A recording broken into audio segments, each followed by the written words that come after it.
Yo, once again, Henry's TV and welcome to my channel. Andito tayo sa isang factory ng Krispy Kreme dito sa Alcobar.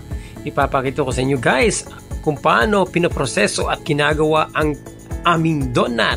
Andito ako ngayon para sa isang appointment at dahil dyan papakita ko sa inyo ang napakasarap na Krispy Kreme. At yan nga guys, ang aming original glaze. Kung makikita kayo, matatakam kayo at talagang napakasarap, napaka-fresh. And talaga namang bagong-bago. Ayan, nasa conveyor pa.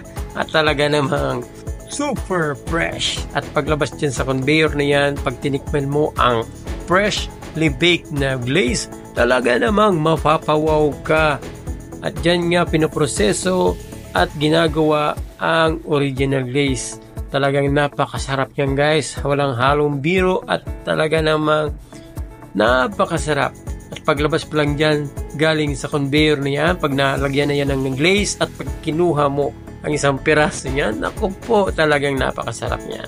At yan nga guys, habang umuusad ang proseso ng paggawa ng original glaze at pagdaan yan sa tinatawag na glazing area, ayan, kumuha tayo ng wala pang glaze.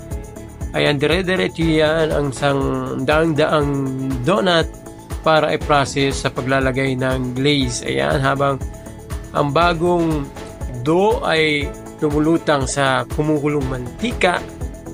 Ayan, talaga namang sobrang sarap, napaka-fresh. Ayan, habang pinaprocess yan, mayroon tinatawag yan na glazing area. At yan, paglabas niya sa glazing area, talaga namang napakalambot. Ayan, hinawakan ko pa talaga. Gusto kong tikman at tinikman ko ngayon guys. Talaga namang napakasarap. Sobrang lambot at napakasarap na lasa. At yan ay napakaraming mga process ng donut at yung iba ay under process pa lang. Yan ready for delivery. At habang inihahanda ng mga staff ang mga original glaze, ay talaga naman matatakam ka. Ayan, napakaraming original glaze para sa delivery ng mga order ng bawat store. At yan nga din, mayroon tayong ginawang pag-process at pag-dipping ng mga shell at chocolate para sa mga shell donuts. Ayan, napakasarap din yan guys ng mga shell, bagong gawa at tinuturuan kami kung paano ang pag-glazing. Ayan, isang napaka katakam-takam na ginagawa sa loob ng factory ng Krispy Kreme, ang pag-glazing. At yan ang tinisang donut ang tinatawag na pistachio nuts, pistachio shell. Ayan, napaka-fresh din habang ina-assemble nila yung mga delivery. At yan nga guys, ang conveyor na tinatawag namin. Yan ang dough ang pinaprocess dyan, yung daang-daang donuts sa loob ng period of time. Yan, sangkatirbang donut ang napaprocess dyan at ginagawa kada araw. Isang napakalaking makina na nagpaprocess ng donut. Ayan yung mga original glaze, mga sprinkles, yan. Ready for delivery niyan at tapos na yan. At talaga naman fresh na fresh at talagang katakam-takam ang mga donut dito sa aming factory. At eto nga guys, ang aming factory, isang malawak na lugar kung saan maraming mga empleyado ang may kanya-kanyang toka sa paggawa ng mga donuts. Ayan, ang mga masipag na mga Krispy Kremers na laging handa at gumagawa ng mga fresh donut. Ayan, isang chocolate glaze. Ayan, giniglaze nila. Ayan, talaga namang mano-mano ang ginagawa nilang pag-glaze niyan dahil talagang pinaprocess yan within the formula. At yan nga ang isang rack ng glaze at marami pang mga original glaze na hindi pa nalalagyan ng mga glazing. Yan, katakam-takam dyan pa lang guys, natakam na ako at kumain ako ng ng mga donut dyan. So pagpunta namin dyan ay talaga namang pwede ka naman tumikim ng mga iba't ibang klase ng donut. At talagang maglalaway ka habang tinitingnan mo ang pagpaprocess ng mga napakasarap na donuts ng Krispy Kreme. Yan, chocolate pa lang talagang mapapatakam ka na. Yan, sa mga ordering ng bawat store ay talagang hindi bali-bali giniglaze nila yung chocolate glaze. Isa sa mga paborito ng lahat ang chocolate glaze. At eto naman guys, ang shell na cheesecake. Yan, pinaprocess din yan kasama ng mga hindi pa nalalagyan.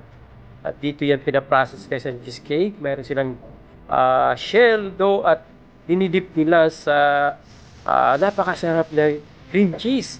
At ang panlagay ng toppings ay talaga namang matatakam pa guys sa proseso ng Krispy Kreme dito. At papakita ko pa sa inyo ang iba't ibang pag-process ng kanilang mga donut dito sa Comisarie. At sa katerbang mga iba't ibang varieties. Ayan, ang mga pistachio na ngayong Ramadan yan na process. At ang cheesecake, yan, talaga namang matataka mo guys. Nilalagyan siya ng strawberry drizzles sa ibabaw ng cheesecake. At yan, talagang katakam-takam. Fresh na fresh yan once na kumain ka dyan. Naku po, mapapalaway ka at mas masarap kumain ng freshly baked donuts sa Comisarie dahil talagang bagong gawa guys. Pag makita nyo ang tinatawag na sa mga restaurant o sa mga coffee shop na may hot glazed lights, makikita nyo talaga may mga pagawaan dyan ng ganitong mga conveyor. Paglabas pa lang guys, at talagang matatakam kayo. Ayan, ang sangkaterbang mga shell. Sangdangukal at sangkaterbang mga shell talagang wow na wow. Napaka colorful at talaga namang formulatic ang mga paggawa dyan. Walang hindi nakapormula dyan guys. Talagang mga recipe dyan na talagang para lang sa mga donuts. Ayan, pag-process. So bali wala tayo masyadong alam sa mga recipe niyan dahil dito tayo sa restaurant. So mga taga-Comisarie ang talagang nakakaalam dyan. Kaya pumunta kami dyan para alamin namin ang mga pagproseso at mga ingredients ng bawat, kung gaano ba kasariwa, kung paano simulat sa pool sa paggawa ng mga dough hanggang sa processing, hanggang sa finished product. Talaga namang sulit na sulit ang pagpunta namin dito sa factory nito dahil bukod sa nakatikim na kami ng napaka-fresh, nalaman pa namin kung paano nga ba pinoproseso ang Krispy Kreme within the period of time at ang mga ingredients na nandyan sa donuts. At yan nga guys ang ating vlog for today mula sa Alcobar Comisarie, ang Krispy Kreme product. Maraming salamat and don't forget to subscribe to our channel and see you again next time. Bye-bye!